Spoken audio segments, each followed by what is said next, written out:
नमस्कार। ओम श्री परमात्मने नमः। श्री भगवानुवाच अक्षरं ब्रह्म परमं स्वभावोऽध्यात्म उच्यते भूतभावोद्भवकरो विसर्गः कर्म संजितः।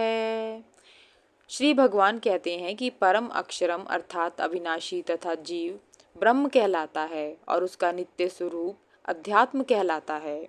जीवों के भौतिक स्वरूप को उत्पन्न करने वाली गतिविधि या त्याग कर्म नाम से कहा गया है। श्री कृष्ण कहते हैं कि परम सत्ता को ब्रह्मा कहा जाता है।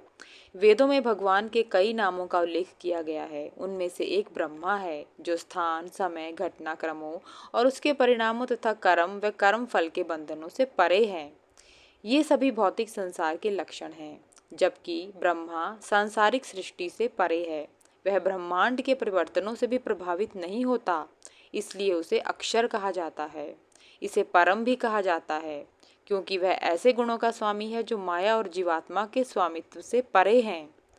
अध्यात्मवाद को भी अध्यात्म कहा जाता है तथा आत्मा के विज्ञान को भी अध्यात्म कहा जाता है, किंतु इस श्लोक में इस शब्द का प्रयोग जीवात्मा के लिए किया गया है, जिसमें आत्मा, शरीर, मन व बुद्धि शामिल है। जब आत्मा में स्व का भाव जागृत होता है और वह स्वयं को सृष्टि से अलग करके देखती है, तो वास्तव में उसमें कर्म का भाव जागृत होता है। संपूर्ण सृष्टि एक ही है।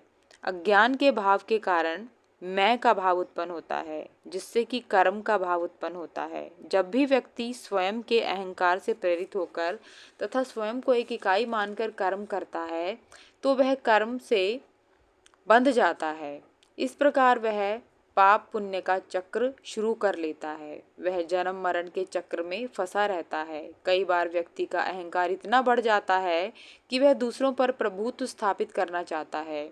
इसके लिए वह कर्म करेगा। अहंकार सीमित है, सृष्टि असीमित है। सीमित असीमित पर प्रभुत्व स्थापित नहीं कर पाता। जब अहंकार से प्रेरित होकर वह बार बार प्रयत्न करने पर भी अपना प्रभुत्व स्थापित नहीं कर पाएगा, तो उसके भीतर कुंठा उत्पन्न होगी। कुंठा के कारण उसके भीतर क्रोध का संस्कार जन्म लेगा, जो कि कई जन्मों तक उसके व्यक्तित्व का हिस्सा बना रहेगा। इस क्रोध से व्यक्ति को मुक्ति पानी होती है। इन नकारात्मक भावों से मुक्ति पाने के लिए कई बार व्यक्ति मादक पदार्थों का सेवन करता है या फिर दुराचारी हो जाता है। धीरे धीरे उसकी पशु प्रवृत्ति हो जाती है। ज्ञानी व्यक्ति इस ज्ञान को जानते हैं और वह इस अहंकार का सहारा कभी भी नहीं लेते। ओम नमो भगवते वासुदेवाय नमः। मेरे प्रिय मित्रों, यदि आपको मेरे द्वारा की गई श्लोक की व्याख्या अच्छी लगी हो तो कृपया मेरी वीडियो को लाइक, सब्सक्राइब व शेयर अवश्य करें। धन्यवाद।